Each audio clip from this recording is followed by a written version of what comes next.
বিল ২০২৪ অর্থাৎ আমাদের যে ফাইন্যান্স অ্যাক্ট ২০২৪ আগামীতে আসতেছে আমাদের জুলাই মাস থেকে, সেই ফাইন্যান্স অ্যাক্টের মাধ্যমে কি কি পরিবর্তনগুলো আসতে পারে, যেটা আমাদের এখন বিল আকারে আছে, সেটা আমাদের হয়তো এই মাসের শেষে যখন এটা বিলটি পাস হবে সেটা ফাইন্যান্স অ্যাক্ট ২০২৪ হবে। তো ফাইন্যান্স অ্যাক্ট ২০২৪-এ আমাদের আয়কর আইন ২০২৩-এর কী কী পরিবর্তনগুলো আনবে সেই বিষয়টা আমরা আজকে একটু অল্প সময় নিয়ে দেখব। আমরা আগে থাকতে একটু জেনে নেই এই পরিবর্তনগুলো আসতে পারে, যদিও এগুলো আলোচনার মাধ্যমে পরবর্তীতে হয়তো কিছু সংশোধন হবে। তো আমরা এখন যেটা বিল আকারে পেশ করা হয়েছে সেইখান থেকে কিছু তথ্য জেনে নেব। আমরা আয়কর আইন ২০২৩-এর প্রথমে দেখতেছি ধারা ২-এর কিছু সংশোধন আছে। ধারা ২-তে কী কী ছিল? ধারা ২-এর যে তথ্যগুলো ছিল এর মধ্যে দফা ১৩-তে আমরা যদি দফা ১৩ দেখি, আমাদের ধারা ২-এর দফা ১৩তে ছিল আয়ের একটা সংজ্ঞা দেওয়া ছিল, সেখানে ক থেকে চ পর্যন্ত সংজ্ঞা দেওয়া আছে। এর সাথে আরেকটু যোগ করা হয়েছে, অর্থাৎ চর পরে ছ দেওয়া হয়েছে। কি আয়ের মধ্যে কি অন্তর্ভুক্ত হবে? কোনো পরিসম্পদের অর্জন যা প্রাকৃতিক নয়, কোনো ব্যক্তির স্বীয় সৃষ্টি নয়, যা দায় বা বন্ধকের বিপরীতে অধিগ্রহণ নয়, উত্তরাধিকার উইল ওসিয়ত বা ট্রাস্ট মূল্যে অর্জিত নয়, বিনিময় বা ক্রয় মূল্যে অর্জিত নয়। অর্থাৎ এই ধরনের পরিসম্পদের অর্জন যদি হয়ে থাকে, যেগুলো এই ক্যাটাগরি হবে না, সেগুলোকে আয় হিসেবে বিবেচনা করতে হবে। তাহলে আমরা শিখলাম আয়কর আইন ২০২৩-এর ধারা ২-এর উপধারা অর্থাৎ উপদফা ১৩-তে যে আয়ের সংজ্ঞা আছে, আয়ের সংজ্ঞাটাকে একটু বাড়ানো হয়েছে, আরেকটা ছ দেওয়া হয়েছে, মানে চর পরে। এরপর আমরা দেখি দফা ২৫-এ কীভাবে কী পরিবর্তন আনা হলো।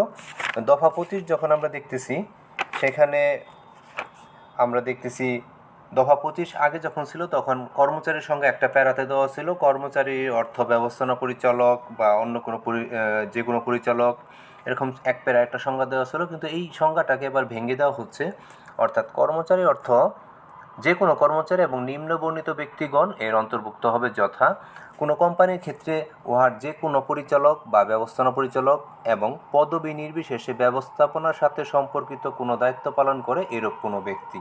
আচ্ছা, কোম্পানি ব্যতীত অন্য কোনো ব্যবসার ক্ষেত্রে পদবি নির্বিশেষে ব্যবসা ব্যবস্থাপনার সাথে সম্পর্কিত কোনো দায়িত্ব পালন করে এইরূপ কোনো ব্যক্তি। এইরূপ কোনো ব্যক্তি যিনি নিয়োগকারী হইতে বেতনপ্রাপ্ত হয়, নিয়োগকারীর নিয়ন্ত্রণাধীন এবং নিয়োগকারীর নির্দেশনা মোতাবেক পরিচালিত হন এবং নিয়োগকর্তা কর্তৃক গৃহীত সিদ্ধান্ত অনুসরণ করে কাজ করেন। ধারা ৩২ অনুযায়ী চাকরি হতে আয় প্রাপ্ত হয় এইরূপ সকল ব্যক্তি। তবে শর্ত থাকে যে চা বাগানের কোনো শ্রমিক বা এবং দিনমজুর এর অন্তর্ভুক্ত হবে না। আচ্ছা, আমরা তাহলে কি শিখলাম? আমরা আয়কর আইন ২০২৩-এ যে কর্মচারীর সংখ্যাটা দেখেছিলাম এক প্যারার, সেটাকে একটু বিস্তৃত করা হয়েছে। অর্থাৎ কর্মচারীর সংখ্যাতে এখানে অ থেকে শুরু করে 4টি অংশ ভাগ করা হয়েছে, তবে চা বাগানের শ্রমিক কিন্তু এই কর্মচারীর সঙ্গে আওতাভুক্ত হবে না, সেটা বলা হয়েছে।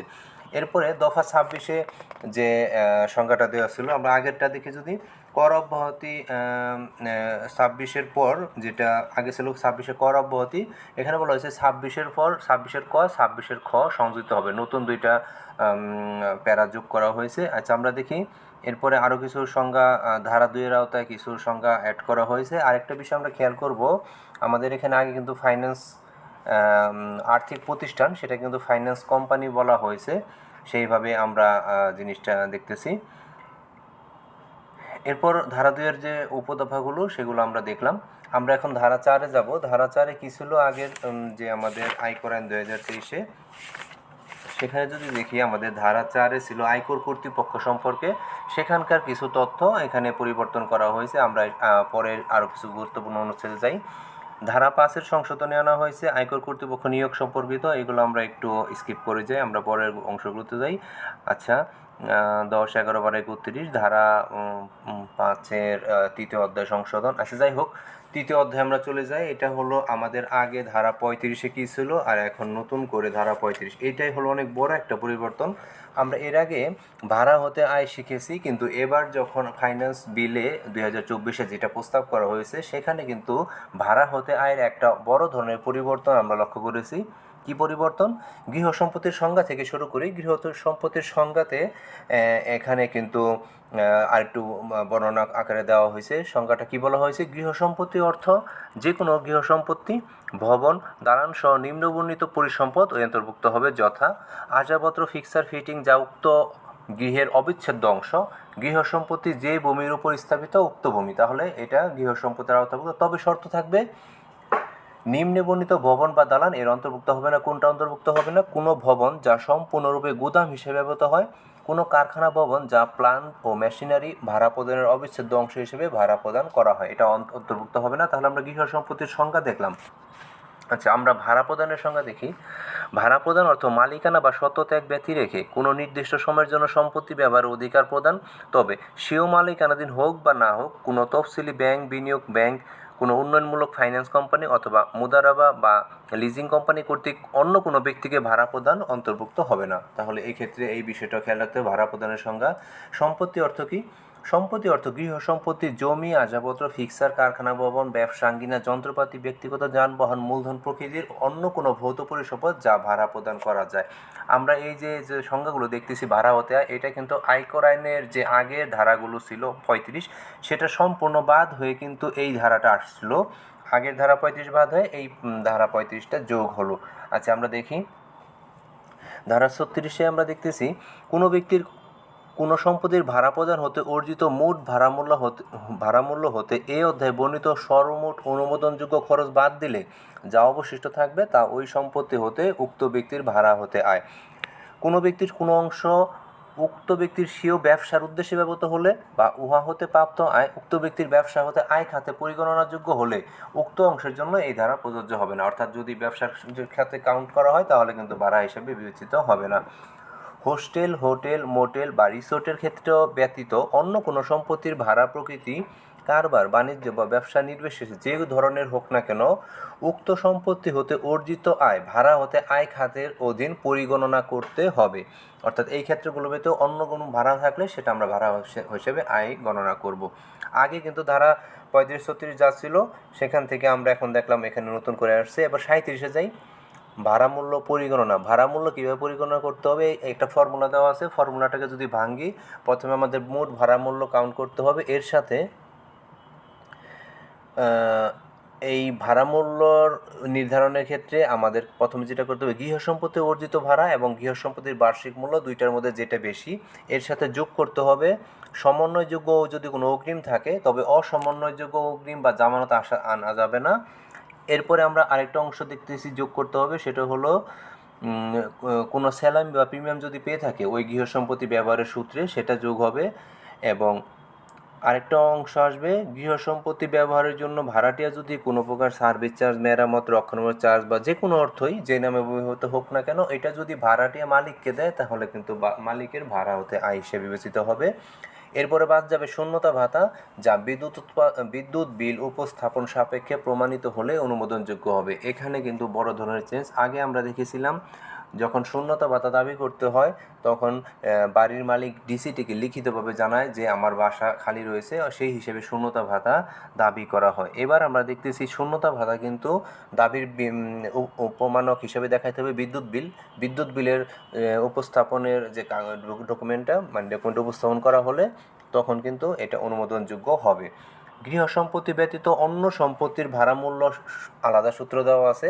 আমরা যদি আয়কর আইন 2023-এর পুরাতনটা দেখি তখন কিন্তু একটা সূত্র দেওয়া ছিল, কিন্তু এটা অন্যান্য গৃহ সম্পত্তি ছাড়া অন্যান্য সম্পত্তির ভাড়ামূল্যের জন্য আলাদা সূত্র দেওয়া আছে। এখানেও আমরা দেখতেছি ভাড়ামূল্যটা কীভাবে হবে, অর্জিত ভাড়ার পরিমাণ এবং সম্পত্তির বার্ষিক মূল্য দুইটার মধ্যে যেটি বেশি, সমন্বয়যোগ্য যদি কোনো অগ্রিম থাকে সেটা যোগ হবে।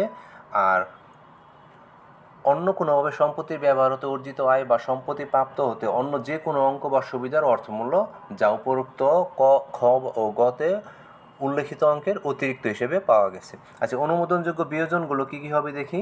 আমাদের যে বিমা প্রিমিয়াম ছিল সেটা আসবে, নির্মাণ ব্যয়, তারপর রয়েছে পরিশোধিত কোনো কর, ফি, নির্মাণের জন্য কোনো মূলধনী ঋণের উপর ব্যাংক বা ফাইন্যান্স কোম্পানিকে ভাড়াপূর্ব সময়ে কোনো সুদ বা মুনাফা পরিশোধ করা হয়ে থাকলে সেই সুদ বা মুনাফা ভাড়া শুরুর সাথে সংশ্লিষ্ট আয়বর্ষ হতে একাধিক্রমে 3 আয়বর্ষের সমান কিস্তিতে অর্থাৎ এই 3টা কিস্তিতে আমরা এটা খরচ হিসেবে দেখাইতে পারবো। এরপর আমরা দেখতেছি ভাড়া সংগ্রহ, পানি পয় নিষ্কাশন, বিদ্যুৎ, গ্যাস এই ধরনের ইয়ের জন্য আমরা জানি বাণিজ্যিক উদ্দেশ্যে যদি ভাড়া দেওয়া হয় তাহলে 30%, আর যদি অবাণিজ্যিক হয় তাহলে 25% হারে সেটা দাবি করা যায়। গৃহ সম্পত্তির আংশিক ভাড়ার ক্ষেত্রে আংশিক আনুপাতিক খরচ অনুমোদনযোগ্য হবে। এই তথ্যগুলো এখানে রয়েছে। আমরা এবার দেখতেছি বিশেষ ভাড়া হতে আয় পরিগণনা, ধারা 39 কিন্তু আগের যে 39 সেটা কিন্তু একটু আলাদা ছিল। আগের 39 ছিল খরচ অনুমোদনের সীমাবদ্ধতা, এখন আমরা দেখতেছি বিশেষ ভাড়া হতে আয় পরিগণনা। আচ্ছা দেখি, অনুযায়ী কোনো সংবিধিবদ্ধ বিয়োজনের কোনো অংশ অবৈধ বলে দাবি করলে উহা বিশেষ ভাড়া হতে আয় হিসেবে গণ্য হবে। আচ্ছা, অ্যাকাউন্টিং সমন্বয়ের ক্ষেত্র ব্যতীত ধারা 38 উপধারা 2 অনুযায়ী অনুমোদিত বিয়োজনসমূহ বিশেষ ভাড়া হতে আয় হিসেবে বিয়োজিত হবে, যেগুলো অনুমোদনযোগ্য ব্যয় নয়। তো এটা আমরা দেখলাম। এরপর আমরা দেখতেছি ধারা 46 সংশোধন আছে, এরপর 49 এবং 55-তে সংশোধন আছে। আমরা 55 সংশোধন দেখি, যেটা গুরুত্বপূর্ণ একটা বিষয়। ধারা 55 সংশোধন হলো ব্যবসা হতে আয়ের সাথে সম্পর্কিত। আমরা ধারা 55-তে চলে গেলাম সরাসরি।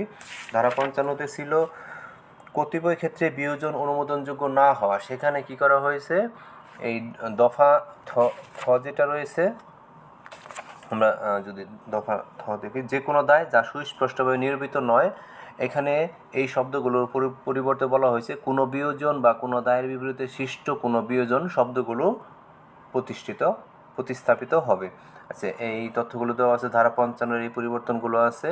এরপর ধারা 56 দেখতেছি, 62-তে কিছু পরিবর্তন আছে, 66, ধারা 67 ব্যবসা হতে আয়ের পরে আমাদের যে আর্থিক পরিসম্পদ হতে আয় এবং অন্যান্য বিষয়ের আয়, সেক্ষেত্রে কিছু কিছু পরিবর্তন আনা হয়েছে। এরপর আমরা দেখতেছি ধারা 70-এ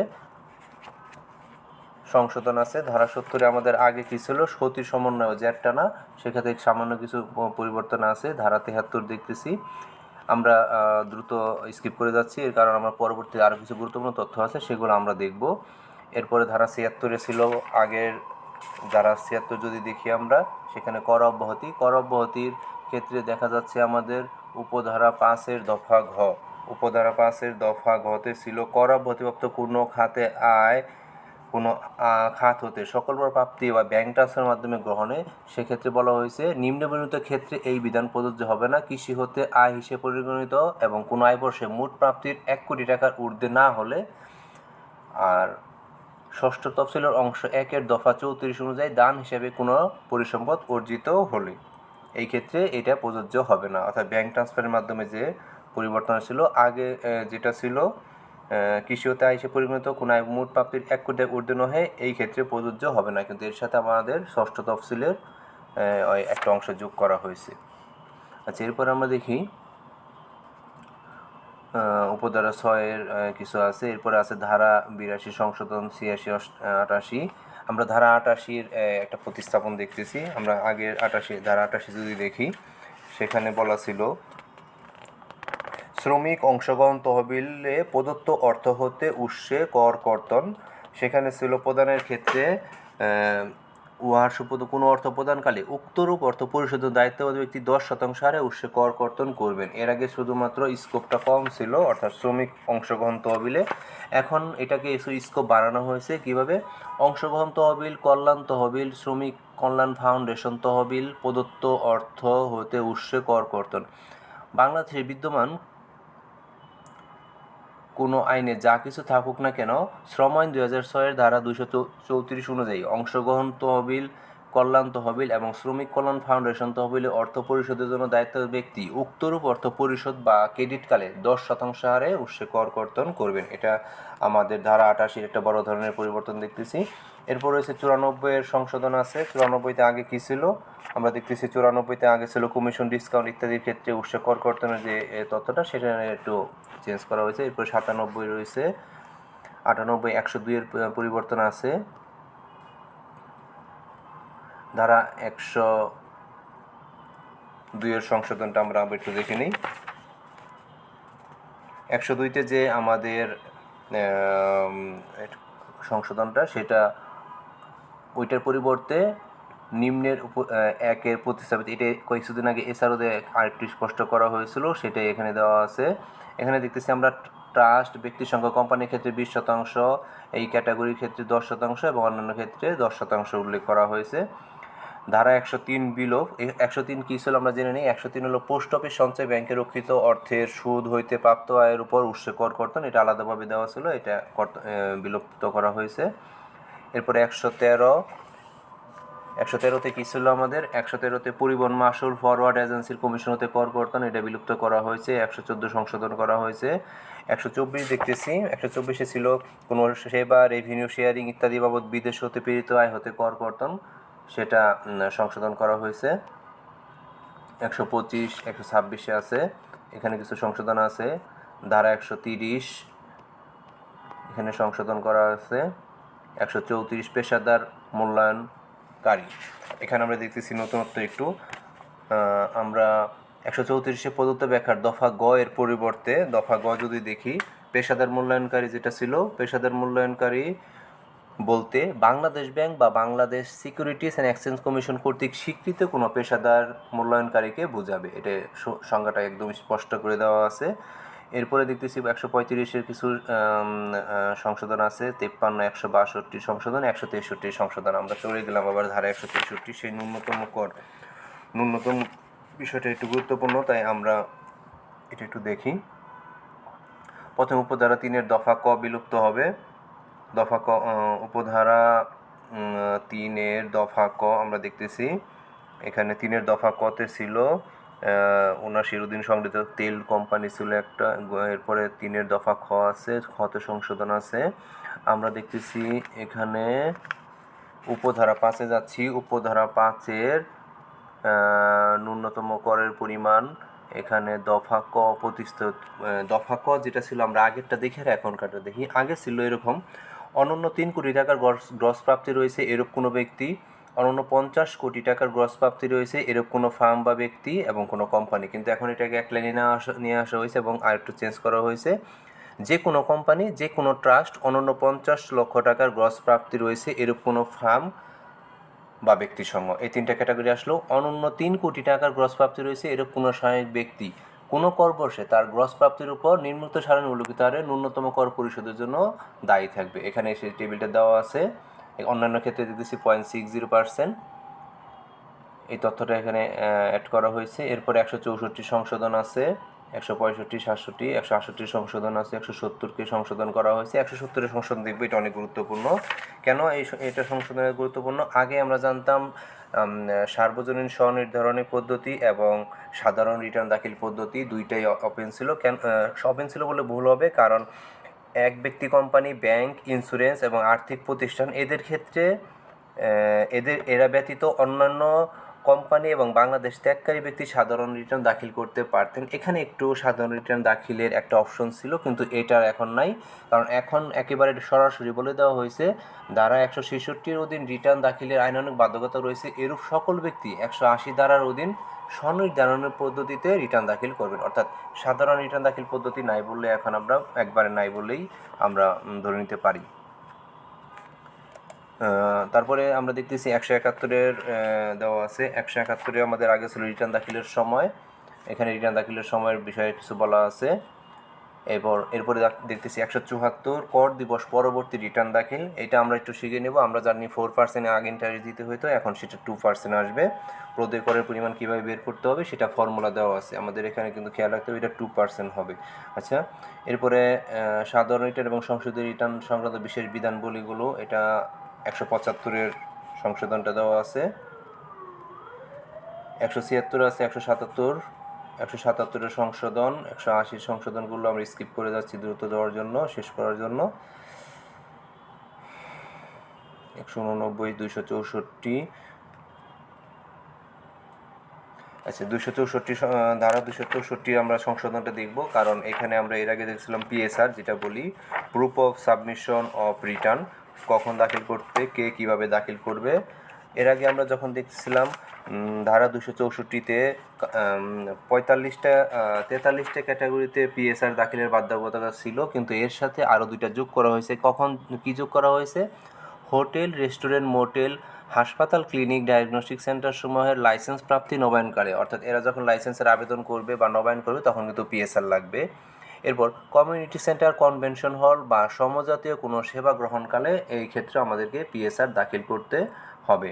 265-তে বলা আছে, এখানে 265 গুরুত্বপূর্ণ, আমরা অনেক সময় এটা খেয়াল করি না। 265 হলো যদি পিএসআর আমরা ব্যবসায়ের ব্যবসার স্থানে সহজে দৃষ্টিগোচর হয় সেই বিষয়টা খেয়াল রাখতে হবে। যদি এটা না হয় তাহলে আগে জরিমানা ছিল 5 থেকে 20,000, এখন হবে 20 থেকে 50,000 টাকা পর্যন্ত। আচ্ছা, এই ধারা 265, 91, 293 এই সংশোধনগুলো দেখলাম।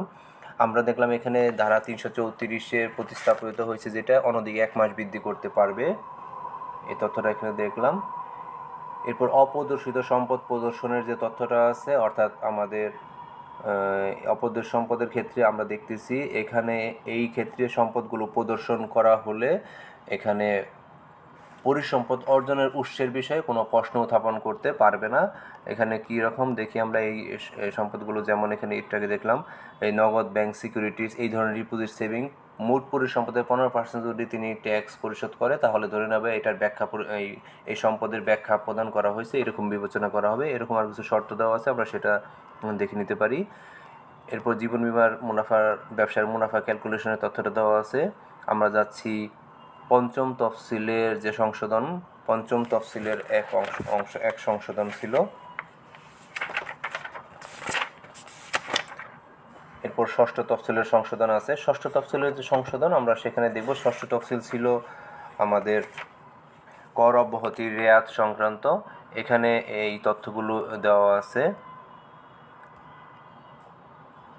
এখানে যে ধারাটা দেওয়া আছে, এখানে আগে যে দফা 21-এ কিছু খাতের নাম দেওয়া ছিল, যে আয়গুলো হতে কর অব্যাহতি বা কর পরিগণনা হতে বাদ, সেটাকে সম্পূর্ণ পরিবর্তন, সম্পূর্ণ না, এটাকে আপডেটেড করা হয়েছে। এই লিস্টের আওতায় এগুলো তারা আয় পরিগণনা হতে বাদ দিতে পারবে।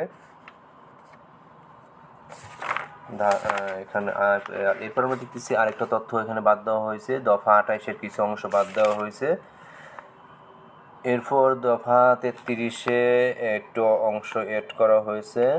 দফা 33-এর পর দফা 34 যোগ করা হয়েছে। কি যোগ করা হয়েছে? স্বামী, স্ত্রী, মাতা পিতা, সন্তানের নিকটে দান বা গৃহীত কোনো পরিসম্পদ যদি দাতা ও গ্রহীতা রিটার্নে প্রদর্শিত হয় সেক্ষেত্রে এইটা আমাদেরকে এই মোট আয় পরিগণনা হতে বাদের আওতায় নিয়ে আসা হয়েছে। এরপর আরেকটা তথ্য দেখতেছি 35, কোনো স্বাভাবিক ব্যক্তি কর্তৃক গৃহীত অনধিক 50 লক্ষ টাকার কোনো মূলধনী আয় তালিকাভুক্ত কোনো কোম্পানি বা তহবিলের শেয়ার বা ইউনিট হস্তান্তর হতে অর্জিত হয়েছে অথবা এবং কোনো কোম্পানি বা তহবিলের স্পন্সর, ডিরেক্টর বা প্লেসমেন্ট শেয়ার বা ইউনিট হস্তান্তর হতে অর্জিত নয়, তখন এই 50 লক্ষ টাকা মূলধনী আয় পর্যন্ত আমাদেরকে মোট আয় পরিগণনা হতে বাদ দেওয়ার সুযোগ রয়েছে।